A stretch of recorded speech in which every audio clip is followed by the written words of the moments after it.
Acabei de descobrir uma coisa que eu não sabia aqui.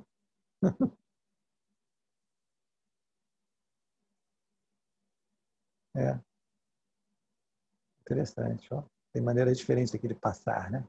Eu tive dificuldade algumas vezes em Perrot, lembram, né? Eu acabei voltando para trás sem querer, mas é isso aqui. Bom,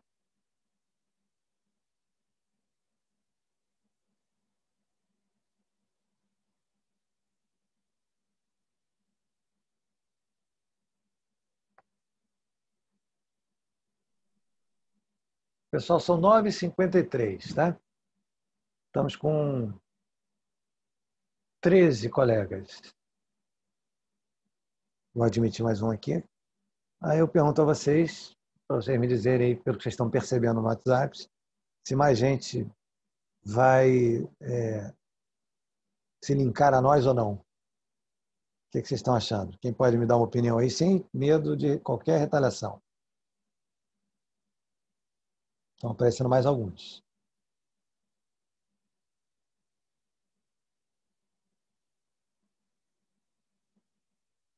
Vamos fazer uma horinha aqui, né? Que eu estou vendo que tem uns retardatários chegando.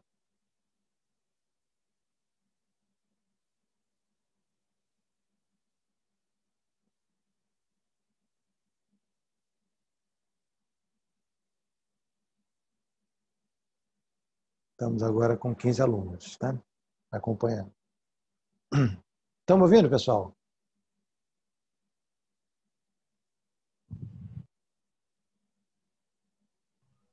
Sim. Estão me escutando, gente? Meu áudio está bom?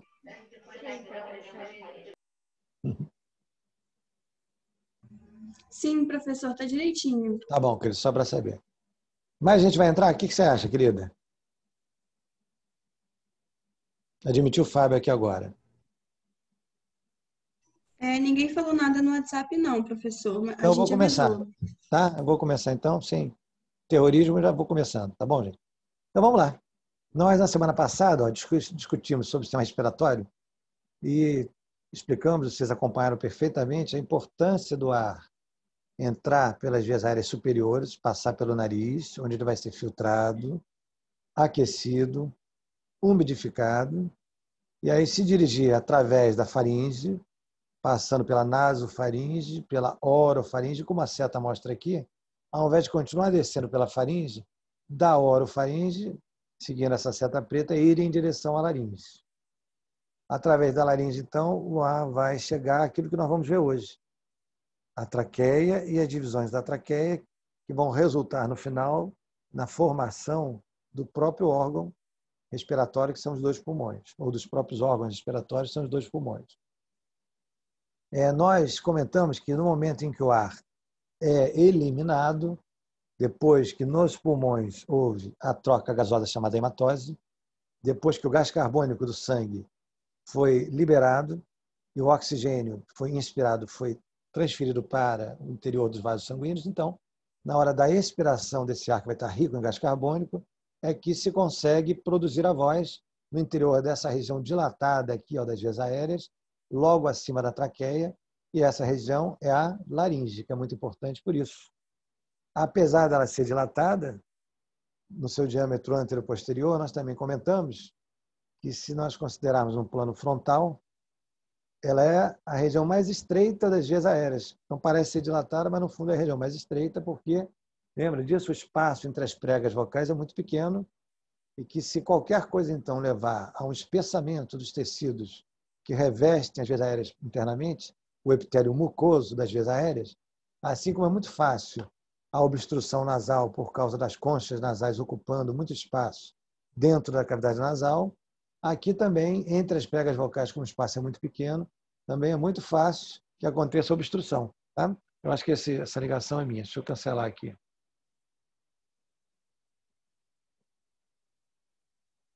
Pessoal, de vez em quando vai interromper o meu áudio se alguém me telefonar, porque eu estou usando o telefone, porque o som do meu computador não é bom, né? Então, de vez em quando alguém liga, acontece isso, eu vou interromper a ligação e a gente vai continuar. Tá? Então, a laringe engana, né? Ela parece que ela é larga, que o seu diâmetro anterior-posterior é grande, mas lembra que o diâmetro transversal, frontal, melhor dizendo, né? É muito pequeno, que o espaço entre as pregas vocais é um espaço muito pequeno, né? Ela tem aquele formato de ampulheta quando a gente faz um corte frontal dela. Então, vamos começar a descrever o que existe abaixo disso, né? Da laringe para baixo. Vamos lá. Então, estão aqui as cartilagens da laringe, a tireoide, que é um escudo, a cricoide, que é uma cartilagem em forma de anel. Olhando por trás, a tireoide lá na frente, servindo de escudo. A cartilagem cricoide é maior atrás, uma região chamada de lâmina da cartilagem cricoide, e sobre elas as duas aritenoides, que têm relação com as pregas vocais. Daí para baixo, então, um tubo de diâmetro relativamente constante, mais curto do que a gente pensa, tem uns 15, 17 centímetros, que depois se bifurca. Esse tubo se chama traqueia, e a sua bifurcação dá origem aos brônquios principais. O brônquio principal, que vai ao pulmão direito, que é bastante vertical, como vocês estão vendo aqui. E o brônquio principal esquerdo, que vai em direção ao pulmão esquerdo, perdão, que é mais longo e mais horizontal. Então, quase tudo que a gente broncoaspirar, né, de fragmento sólido, estando em pé, tende a se alojar no pulmão direito, né? Por causa desse alinhamento entre a traqueia e o brônquio principal direito. O brônquio principal esquerdo é horizontal e longo, né? Quando eu olho por trás da traqueia, o que eu percebo, para minha surpresa, os vários anéis de cartilagem e hialina que compõem a traqueia, atrás eles não são completos. Atrás, o fechamento se faz por uma membrana, uma região, uma membrana fibroelástica. Numa secção transversal, aí a gente vê isso direitinho, olha só. Um anel da traqueia, um anel traqueal, fechado atrás por um conjunto de fibras musculares, ó, que vão de uma ponta ou de uma extremidade à outra desse anel. Isso já é muito interessante, que eu estou mostrando aqui agora. Vou dizer por quê. Atrás da traqueia aparece novamente o músculo, só que com fibras agora longitudinais. Esse músculo aqui, na verdade, é o esôfago, aquele tubo alimentar que está situado logo atrás da traqueia. Tá? Na frente, existe a traqueia com seus anéis, que são incompletos, e a parte incompleta dos anéis é fechada por um músculo que tem fibras horizontais ou transversais. Quando esses músculos se contraem, eles aproximam a extremidade dos dois anéis, ou melhor, as extremidades de cada anel traqueal, e ao aproximar as duas extremidades, olha o que vai acontecer. O diâmetro da traqueia como um todo vai se reduzir. Isso é muito interessante. Então, no momento que eu aproximar essa extremidade dessa outra aqui, porque o músculo que une as duas se contraiu, o diâmetro da traqueia se reduz. E aqui nós estamos vendo essas fibras musculares aqui, ó, em tom acastanhado, né? E de distribuição sempre transversal, e se estendendo até os brônquios principais e acabando quando os brônquios principais voltam a se dividir. Tá? Então, nos brônquios principais direito e esquerdo, além da traqueia, existe esse músculo aqui que é o constrictor da traqueia ou dos brônquios. Tá? E ele é muito importante para nos ajudar a controlar o diâmetro das vias aéreas. Se eu quiser aumentar o diâmetro, se eu quiser não, se eu precisar, né? Eles se relaxam. Em situações que o diâmetro das vias aéreas pode ser reduzido, eles se contraem. Tá? A posição da traqueia dentro do tórax, porque é lá que ela se situa, né, é tal que atrás dela está o esôfago e à frente dela está a parte ascendente da aorta torácica. O arco aórtico se situa ao lado dela, do lado esquerdo dela, e depois que o arco, olha aqui o arco, né, se completa e a aorta torácica começa a descer, a parte descendente não tem mais relação com a traqueia. Então, a traqueia tem relação com a parte ascendente, que está à frente dela, ó, e com o arco que passa ao seu lado esquerdo. Só uma curiosidade, né? Olhando por trás, então, nós vamos ver o esôfago, que é o elemento mais posterior aí. Ao lado dele, a aorta na sua porção descendente, onde ela é bem posterior também. E por transparência apenas, nós vemos a traqueia situada ali na frente, e bifurcando em brônquios principal direito, esquerdo, e o coração logo aqui abaixo. O esôfago passa atrás do átrio esquerdo. Ó. Tá? Bom, e aí o que acontece com cada brônquio principal? Aí dentro do pulmão ele volta a se dividir em várias outras ramificações, mas as primeiras, que são as mais importantes, pelas quais eu vou começar, obviamente, né, vão causar divisões que nós vamos perceber a olho nu nos pulmões. E eu vou mostrar daqui a pouco, quando eu for falar do pulmão já formado. Então, o que eu quero que vocês acompanhem comigo aqui? Cada uma dessas divisões vai dar origem a divisões menores, como acontece com as artérias, por exemplo, né? Até que nós vamos ter brônquios pequenos, pequenos, pequenos, e vamos chegar no nível microscópico, em que aquelas cartilagens que formavam os anéis cartilaginosos vão virando placas apenas, estão vendo?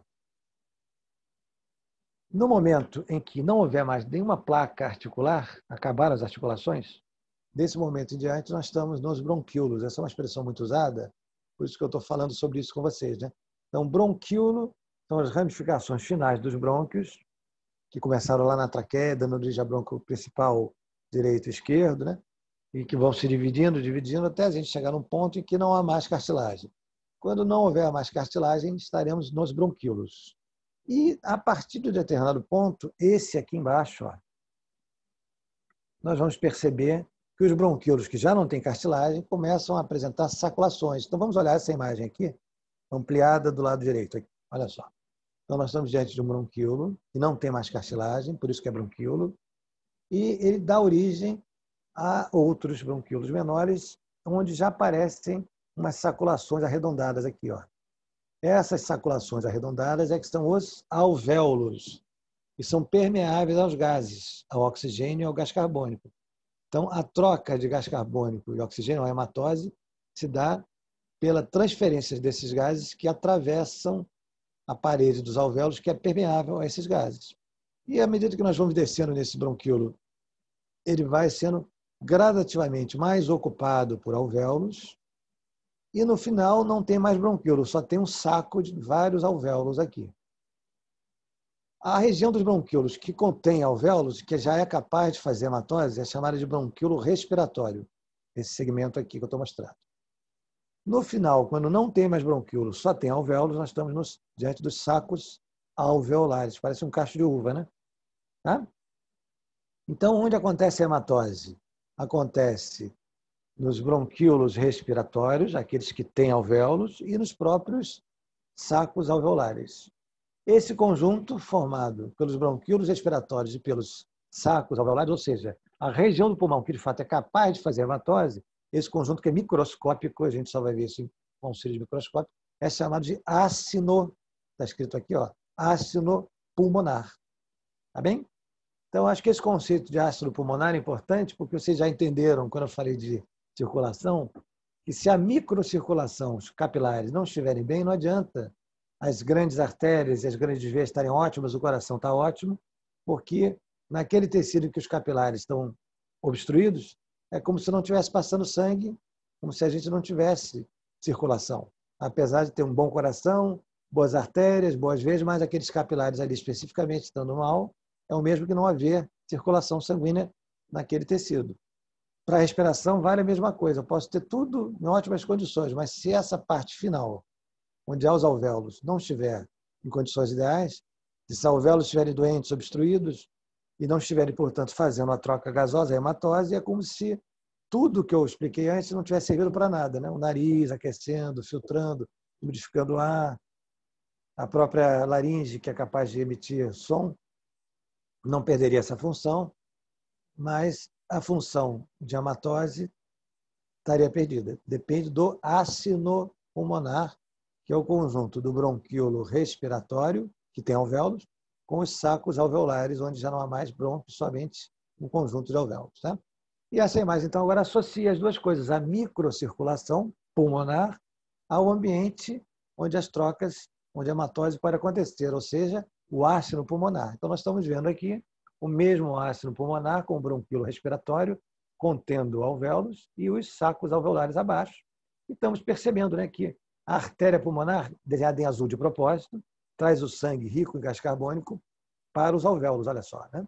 E nos alvéolos acontece a hematose, o gás carbônico é liberado, o oxigênio é captado, porque os alvéolos são permeáveis a esses gases, e sai de cada alvéolo, através de uma veia, um sangue, que aqui foi representado na cor vermelha de propósito, retorna por veias, que são as veias pulmonares, um sangue rico em oxigênio. Esse sangue rico em oxigênio vai voltar ao coração para onde? Para uma cavidade chamada átrio esquerdo, que eu tenho certeza que vocês acompanham isso bem na aula de coração. Tá? Então, aqui a troca de cores é intencional. Né? A gente normalmente vê veia representada na cor azul e a artéria representada na cor vermelha. Aqui não. Aqui a artéria pulmonar, pintada em azul, para nos lembrar que o sangue aí dentro é rico em gás carbônico e pobre em oxigênio. E a veia pulmonar, representada em vermelho, para nos lembrar que aí na veia acontece o contrário do que há na circulação sistêmica. Na circulação pulmonar são as veias que têm sangue rico em oxigênio, enquanto as artérias, ou a artéria pulmonar, tem o sangue pobre em oxigênio e rico em gás carbônico. Tá? A função do pulmão é exatamente inverter isso e deixar o sangue em condições de ir para a circulação sistêmica. O que quer dizer isso? O sangue voltar para o coração oxigenado, para daí oxigenado ele ir para a circulação sistêmica, oxigenar e nutrir os vários tecidos. Tá, gente? Isso é muito importante. É muito simples, né? Antigamente a gente estudava isso usando exames de radiografia, isso não era bom. Hoje é possível olhar diretamente lá dentro com equipamentos de endoscopia, tem imagens. Curiosidade apenas, não se decorar nada disso não. Então nós estamos vendo aqui, ó, na primeira imagem a traqueia, dá para ver o relevo dos anéis traqueais, aqui a bifurcação dela, em pulmão, em brônquio pulmonar direito, brônquio pulmonar esquerdo, e as áreas doentes aparecem quando elas estiverem presentes. Tá? E realizando exames de tomografia com programas, softwares muito sofisticados, os vários cortes, né, que correspondem aos exames de tomografia, que somos nós cortados em fatias de 1 centímetro ou até de meio centímetro, a tomografia no fundo é isso, ela gera imagens de cortes nossos com meio centímetro de espessura, as de melhor qualidade. Tá? E aí vem lá um programa e reconstrói essa imagem e gera esse aspecto que nós estamos vendo aqui muito fidedigno, né? Como se a traqueia se bifurcando nos 2 brônquios principais. Então, são maneiras apenas da gente ver isso clinicamente, aquela anatomia simples que eu já mostrei para vocês. Tá? Bom, e aí como é que os pulmões se formam, então? Né? Eu fui falando de traqueias, brônquios principais, aí pulei para a microscopia, mostrei os ácidos, que é onde acontece a hematose. Né? Então, quando eu pego um pulmão na mão, como eu estou vendo aqui dentro do tórax, ele é esponjoso. Por quê? Porque, na verdade, o que forma o tecido do órgão, o pulmão em si, é uma infinidade, uma quantidade muito grande de alvéolos, e na forma de sacos alveolares ou alvéolos dos bronquíolos respiratórios. E aí a gente tem, como resultado desse conjunto, né, de milhões e milhões de ácidos, os órgãos que nós chamamos de pulmão, que estão situados onde? Vamos fazer aquela sequência de sempre, né? Estão situados no tórax, lateralmente, porque no meio está o mediastino, que contém o coração, lembram disso, né? Então, lateralmente estão os pulmões. A região onde os pulmões são, ou se situam dentro do tórax, as regiões são chamadas de campos pleuropulmonares, porque o pulmão é envolvido por uma membrana, assim como o coração é envolvido pelo pericárdio, o pulmão é envolvido pela pleura.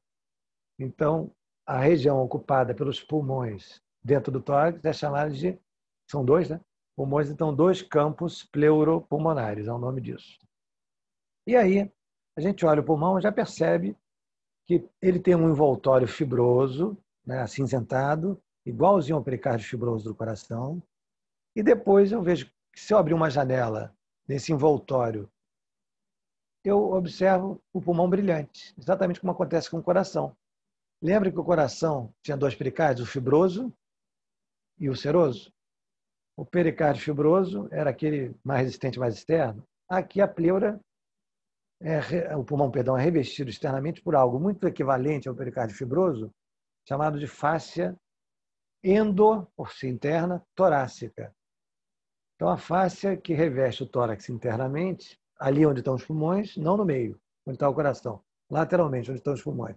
Essa fáscia endotorácica, que está por dentro do tórax, ela é absolutamente equivalente ao pericárdio fibroso. Tá? Aí depois não havia o pericárdio seroso, com 2 folhetos, um visceral e um parietal. O visceral colado no coração, o parietal colado no pericárdio fibroso, não era assim? A mesma coisa acontece aqui. A membrana serosa que envolve o pulmão, que no coração a gente chama de pericárdio seroso, no pulmão a gente chama de pleura. Então tem uma pequena diferença, né?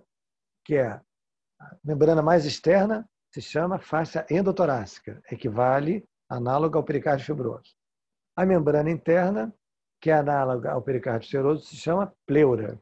E assim como o pericárdio seroso tem 2 folhetos, um visceral e um parietal, a pleura também tem 2 folhetos. Um visceral aderido ao pulmão, que faz o pulmão ser brilhante, como se ele tivesse plastificado.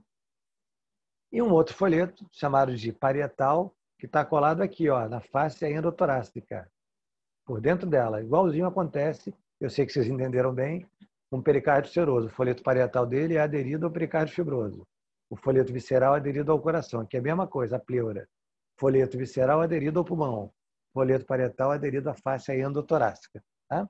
Entre os 2 folhetos da pleura existe líquido que não é pericárdico, é líquido pleural, que é igualzinho ao pericárdico. Serve para quê? Para a mesma coisa que serve o líquido pericárdico. Reduzir o atrito, porque nós precisamos de expandir o pulmão e depois ele volta à sua forma original. Se houver atrito, cada vez que ele expandir, ele vai ter dificuldade de aumentar o seu volume, que vai atritar contra a pleura. Né? Então, doenças que comprometam a pleura, assim como eu falei do pericárdio, exemplo, tuberculose, uma doença comum, né? Pode deixar a pleura, que deveria ser lisa e, portanto, praticamente isenta de atrito, pode deixar a pleura rugosa, granulada, nodulada. E aí, quando o paciente inspirar, a gente vai ouvir o ruído do atrito pleural, assim como escuta o ruído do atrito pericárdico. Lembra? A gente falou sobre isso, né? Muito bem. O que mais que eu percebo aqui, olhando esse tórax de frente, né, com os pulmões in situ, no lugar natural dele? E o pulmão direito, ó, tem uma linha horizontal e uma outra linha meio em diagonal aqui, oblíqua. Um sulco, né? Oblíquo e um horizontal. Quando eu olho o pulmão esquerdo, eu vejo aquele sulco oblíquo, não vejo o horizontal. E percebo uma coisa interessante, que o pulmão esquerdo tem um recorte aqui, ó, para encaixar a ponta do coração. E o coração ele está situado na linha média, mas ele se projeta para o lado esquerdo. Então, ele acaba causando uma escavação aqui no pulmão esquerdo para ele poder se ajustar bem ali. Tá? Então, já há uma diferença entre os 2 pulmões olhando, né? A olho nu. Vamos avançar, né? Outra coisa importante, eu acho até que eu vou voltar primeiro para dizer isso. Observem uma coisa aqui, como a porção inferior, a extremidade inferior dos pulmões, ó, acaba bem acima do limite inferior da fáscia endotorácica. Estão vendo? Portanto, eu posso dizer para você que nesse momento, nesse espaço aqui, ó, nessa região, olha como eu vou dizer como é simples. Nessa região aqui, a pleura visceral está bem distante da pleura parietal. Diferente, por exemplo, ó, dessa região aqui, ó, desse ponto aqui, onde a pleura visceral e a parietal estão bem pertinho uma da outra. Concordam? Fácil de entender, né? Essa região, então, em que a pleura visceral está longe da pleura parietal, esse espaço aqui, ó, se chama recesso pleural. Para que será que serviria isso? Né? Por que a gente teria o estádio fibroso, que protege o pulmão, maior do que o pulmão? Para que, no momento da inspiração, quando o volume pulmonar aumenta, houvesse espaço para ele se expandir. Se a fáscia endotorácica é fibrosa e, portanto, não é elástica, ela não pode se expandir. Então, ela já tem que ter um espaço adicional para permitir que o pulmão se expanda no momento da inspiração. Compreenderam isso? Então, é para isso que serve esse espaço que, tecnicamente, anatomicamente, nós chamamos de recesso pleural. Né? Há 2 recessos pleurais. Esse aqui na base, que é disparado mais importante, que existe por esse motivo que eu expliquei para vocês, que fica situado, se a gente acompanhar aqui a face endotorácica, ó, entre as costelas e o diafragma. Né? Por isso que esse recesso recebe o nome de costo diafragmático. Esse aqui da base pulmonar, que é o importante para o pulmão poder aumentar o seu volume. E acaba que acontece um outro, que não tem relação com a expansão pulmonar, mas que é secundário ao desenvolvimento do coração. Quando o coração acaba impedindo que o pulmão esquerdo seja tão grande quanto o direito e gera essa incisura cardíaca que o pulmão esquerdo tem para acomodar a ponta do coração, por um artefato, então, secundariamente, não que isso tenha uma função importante na expansão pulmonar, mas como desapareceu o tecido pulmonar aqui, ou melhor ainda, não se desenvolveu tecido pulmonar nessa região aqui, ó, como se desenvolveu no lado direito, que o coração impediu isso ao crescer em direção ao pulmão, então, da mesma maneira, a pleura parietal, que está aderida aqui à face endotorácica, ó, olha como ela está distante, ó, a distância dela, ó, até a pleura visceral que está colada no pulmão. Então, existe aqui um outro recesso, chamado de recesso external, que é simplesmente uma consequência indireta do desenvolvimento do coração comprometer o desenvolvimento do pulmão esquerdo, fazendo que haja a incisura cardíaca e uma região grande aqui sem tecido pulmonar. Então, essa ausência de tecido pulmonar é que faz a pleura visceral aqui se distanciar da pleura parietal ali e criar um recesso aqui chamado external. Mas o importante para nós, para vocês, na fisiologia, na adaptação crônica ao exercício físico, na melhora da performance com atividade aeróbica, é lembrar que os pulmões aumentam o volume, usando para isso os recessos costodiafragmáticos. Para mim, se vocês lembrarem desse só, eu já estou feliz, que é o que tem a ver com o trabalho de vocês. Tá? Muito bem. Aqui a mesma coisa vista numa outra imagem, sem acrescentar muito, mas dá para a gente perceber, né, em coloração acastanhada os pulmões, vistos por transparência dentro da fáscia endotorácica. E nós já sabemos que o folheto parietal da pleura está aderido à fáscia endotorácica, internamente. E que o folheto visceral está aderido aos pulmões. Então, novamente, olha o espaço grande que existe aqui, né? No recesso costodiafragmático, à direita e à esquerda, para o pulmão poder aumentar de volume durante a inspiração. Visto por trás, fica uma imagem mais regular, né? Aproximadamente retangular, mas é um artefato. Não, isso não é retangular, obviamente, isso é tridimensional. E é uma imagem em cunha, né? Como vocês estão vendo aqui. Tá? Então, nós temos um espaço grande, que é maior atrás, em termos de volume, do que na frente, porque na frente ele é oblíquo, né?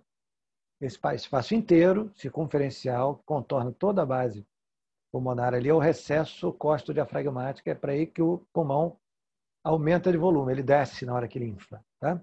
O diafragma desce, né? O pulmão desce junto.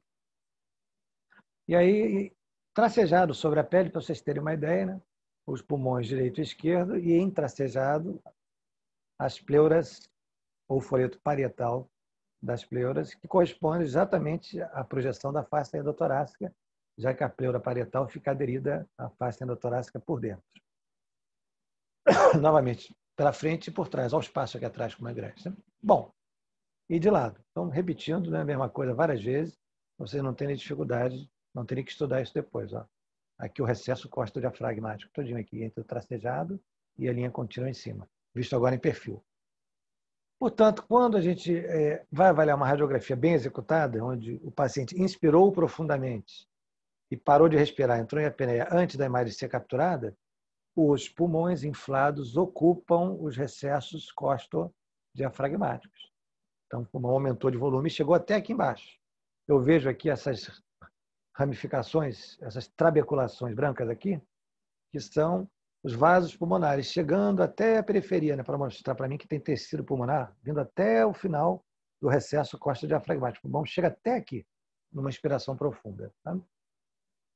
E aí, olhando os pulmões, se eu for descrevê-los, né, eu vou dizer para vocês que eles têm uma face em contato com as costelas, que é a face costal, e outra face virada para o coração, que é a face mediastinal, e ainda tem uma face voltada para baixo, sobre o diafragma, que é a face diafragmática ou base pulmonar, sinônimo. Tá?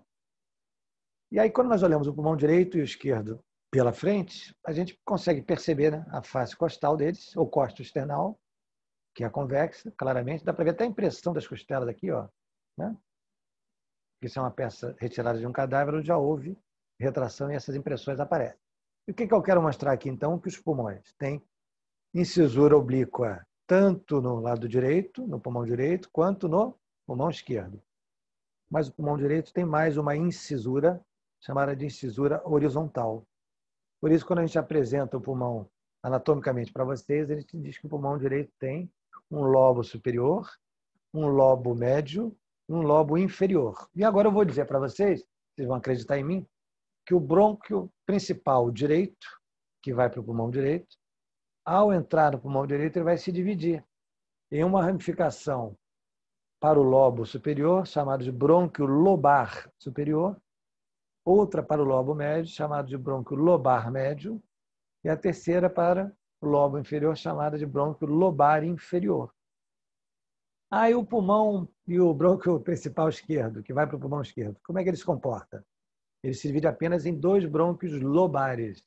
O lobar superior, em direção ao lobo superior, e o brônquio lobar inferior, em direção ao lobo inferior. E aqui é possível ver na margem medial do pulmão esquerdo, a incisura, a escavação, lembra, né? Onde se ajusta o ápice do coração. E eu vou parar por aí, não vou descrever uma coisa que não serve para nada, e vou dizer para vocês que nós dizemos, então, que além todas as faces que eu mostrei, o pulmão possui ainda o ápice. Né? Então, ele tem o ápice, tem a base, que é chamada também de face inferior ou diafragmática, tem uma face costal, que acompanha as costelas, e uma face virada para o coração, que eu vou ver agora a seguir, chamada de face mediastínica ou mediastinal. Tá? Então, vamos ver essa face? Está aqui. Então, na face voltada para o coração, a gente percebe que é uma grande escavação no interior dos pulmões, que corresponde à impressão que o coração deixa neles, o espaço que o coração ocupa. E olha como essa impressão é muito menor no pulmão direito do que no pulmão esquerdo, onde ela é maior. Mas como é que você sabe qual pulmão é qual? Porque o pulmão direito tem 3 lobos, o superior, o médio e o inferior. O pulmão esquerdo tem apenas 2 lobos, o lobo superior e o lobo inferior. E já que a imagem está mostrando é irresistível, preste atenção comigo numa coisa interessante. Como o lobo médio, que só o pulmão direito tem, está todo aqui, voltado para frente. Aqui é a parte de trás. Atrás não tem lobo médio. Atrás só tem o lobo inferior. Então, vamos olhar juntos aqui e entender o seguinte, que o lobo inferior do pulmão esquerdo e do pulmão direito, eles são bem parecidos, né? Compara aqui comigo, a incisura oblíqua, atrás dela o lobo inferior direito. A incisura oblíqua do lado esquerdo, né? Atrás dela o lobo inferior esquerdo. São equivalentes. Então, quem pagou o preço do coração aqui no pulmão esquerdo foi o lobo médio. Foi ele que não se desenvolveu. Ele que deixou de existir porque o coração se desenvolveu mais rápido, comprimiu, ocupou espaço e impediu que houvesse o lobo médio do pulmão esquerdo. Tanto que os lobos superior e os lobos inferior são, sobretudo os lobos inferiores, né, são muito parecidos, né, para mostrar que isso é verdade. Então, agora vamos voltar para aquela história, né, de que os brônquios vão se dividindo no interior dos pulmões, primeiro em brônquios lobares, superior, médio, inferior, à direita, à esquerda apenas superior e inferior. E que a divisão disso na superfície do pulmão é visível pelas incisuras pulmonares, horizontal e oblíqua no pulmão direito, enquanto que no pulmão esquerdo só existe a incisura oblíqua. Outra coisa que o pulmão esquerdo tem é, diferente do direito, é essa escavação para receber a ponta do coração. O nome técnico disso é incisura cardíaca. Essa escavação, onde a ponta do coração vai se ajustar perfeitamente. Tá? E aí, depois, o que acontece com os brônquios lobares? Aí, os brônquios lobares, dentro de cada um dos lobos, vão voltar a se dividir e vão dar origem a porções de tecido pulmonar que são divididas por receberem, olha o que eu vou dizer, é muito simples, tá? Uma ramificação da artéria pulmonar que é só para eles e por dessa região partirem tributárias que vão dar origem a uma veia que vai estar rica em oxigênio e no final vai resultar das veias pulmonares que desembocam no átrio esquerdo. Essas subunidades, então, dos lobos pulmonares, são chamadas de segmentos pulmonares. Cada segmento pulmonar é delimitado, na verdade, por uma ramificação da artéria pulmonar que está trazendo para ele sangue pobre em oxigênio, lembram, né? Então, esse segmento aqui, não quero que guarde o nome, nada disso, só o conceito. Esse aqui que eu estou mostrando, por exemplo, esse castanho claro. Como é que esse limite aqui dele é determinado? É arbitrado como? Se eu obstruir a artéria que está indo para ele, a gente vai verificar que a região que vai sofrer por falta de circulação é essa aqui, né? A região que vai deixar de poder de executar a hematose é essa aqui. Então, isso delimita os lobos, subdividindo os lobos em segmentos pulmonares, que para nós, a única coisa que eu vou dizer é que no pulmão esquerdo, que teve o seu lobo médio impedido de se desenvolver, há 8 segmentos. Não precisa saber o nome, não. Já no pulmão direito, onde o lobo médio pôde se desenvolver, há mais 2 segmentos, que são esses aqui, esses verdes, esse e o outro verde claro, que não existem no pulmão esquerdo. Então, o lobo direito, por causa disso, tem 10 segmentos. Pulmão direito, perdão, por causa disso, tem 10 segmentos, enquanto o pulmão esquerdo tem apenas 8. Tá? E aí uma curiosidadezinha, a última coisa que eu quero mostrar para vocês, bem simplesinha, né?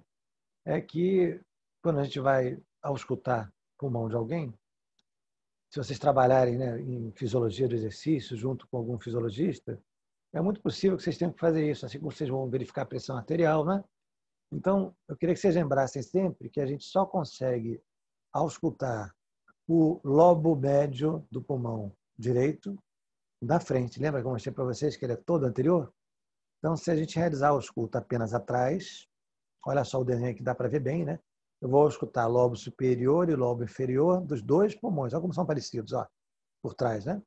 Mas aqui na frente, no lado direito, é que eu vou conseguir, mais ou menos ali na altura dos mamilos, auscultar o lobo médio, só na frente. Então, se eu não auscultar a frente, eu vou perder a ausculta do lobo médio. Tá? Então, hoje, pessoal, era bem simples, porque eu queria que se vocês não tivessem uma sobrecarga hoje, porque na semana que vem a gente vai fazer a nossa prova, que não vai ter nenhum terrorismo. A prova vai... eu vou deixar a prova na nossa sala, no ambiente virtual, e a prova vai ser discursiva. Serão questões exatamente dentro do que eu dei na aula. Se vocês assistirem a aula e está gravando, né? Graças a Deus, fiquei com medo de não ter gravado. Se vocês assistirem a aula e prestarem atenção no que eu disse nas aulas, nas duas de respiratórios, vocês vão saber tudo, assim como as outras, né? De cardiovascular, tudo que eu vou perguntar vai estar na aula, exatamente dentro do que eu disse na aula. Vão ser questões discursivas para vocês poderem desenvolver um texto mostrando que vocês sabem sobre aquilo. Procurem, né, seguir sempre aquela lógica que eu sigo quando eu estou dando aula para vocês. Se eu vou falar de coração, eu começo dizendo o que é o coração, para que ele serve, onde ele serve. Vou até repetir isso bem devagar, tá, gente? Uma determinada estrutura, um tema. Por exemplo, coração. O que vocês vão ter que me dizer? O que é o coração? Ah, uma bomba para injetar o sangue e fazer o sangue circular no interior dos vasos sanguíneos. Então, vocês vão me explicar isso, obviamente, numa linguagem mais adequada, né? Depois, o que vocês vão me dizer onde ele está localizado? Ah, ele está onde? Na cabeça, no pescoço, no abdômen? Não, está no tórax, numa situação mediana, situada entre os dois pulmões. E aí, depois de, então, dizer o que é, qual a função e onde está localizado, perto de quem ele está, quem está fazendo contato com ele, aí é que vocês passam para a descrição específica daquela estrutura. Aí é que vocês vão começar a dizer que o coração é envolvido pelo pericárdio fibroso, seroso, que o coração é dividido em 4 cavidades, cada cavidade tem seu nome, né? Em cada cavidade chegam vasos sanguíneos ou saem vasos sanguíneos, se forem átrios ou ventrículos, que o coração bate num ritmo adequado, tem um sistema de condução elétrica para fazer isso, e que ele próprio, para se manter vivo, tem que ser vascularizado pelas artérias coronárias, que vocês vão descrever. Mas perceberam essa lógica, né? Como se fosse uma redação para o Enem, né? Você tem que ir contar uma história, do começo, meio e fim, do geral para o específico. Então, o que é a estrutura, para que ela serve, onde ela se localiza, quais outras estruturas anatômicas, né, que estão próximas a ela, o nome disso são relações anatômicas, né?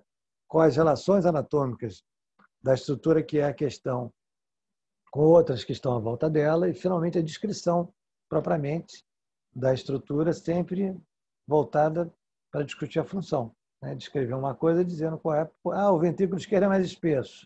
Aí tem que dizer por quê. Justificar. Sempre falando dos aspectos funcionais, que é o que interessa para nós, né, gente? Senão, não precisaria saber anatomia. Só por curiosidade não teria necessidade de aprender isso. Eles têm que saber para que serve. Tá bom, queridos? E vocês não vão ter dificuldade nenhuma, não. Pode ter certeza que vocês acompanham as aulas direito. E só pelo conteúdo das aulas, você já tem condição de fazer a prova, sem precisar de pegar em livro, na minha opinião. Vocês assistirem a aula atentamente, né? E forem escrevendo no caderno, que vocês acharem que justifica ser escrito, da cabeça de vocês, né? Isso vocês vão decidir, cada um vai achar diferente, e vocês vão conseguir fazer a prova com muita facilidade. Tá certo? Então, confiança, tranquilidade. Eu tenho certeza que a prova não será um problema para nós, e vocês vão ter tempo suficiente para fazer. E, obviamente, não vou ficar vigiando você de forma alguma, que eu tenho mais o que fazer na minha vida, né? E o sistema, né, que é o Moodle, em cima do qual nosso ambiente virtual acadêmico foi criado, ele disponibiliza a prova a partir de um certo horário e depois bloqueia a prova quando chega no final do tempo da prova. Isso é feito automaticamente. Então, vocês vão começar no horário determinado e vão acabar no horário determinado. Quem chegar, vamos dizer, atrasado, perdeu o início da prova. Como entrar tarde no meio da prova, né? E quando chegar no tempo final da prova, aí ela é bloqueada, você não tem mais como continuar a fazê-la. E você não pode se esquecer, né, que vocês têm que deixar um tempinho para enviar a prova para o sistema. Então não adianta acabar e aí acabar o tempo. Se você não enviou a prova, é como se você não tivesse feito. Tá? Não lembre de reservar uns 5 minutinhos para fazer o envio da prova no final, através do Moodle. É tudo muito simples, é intuitivo, vocês não vão ter dificuldade nenhuma. Tá bem, queridos? Eu vou aqui interromper a gravação para poder já disponibilizar isso para vocês o mais rápido possível.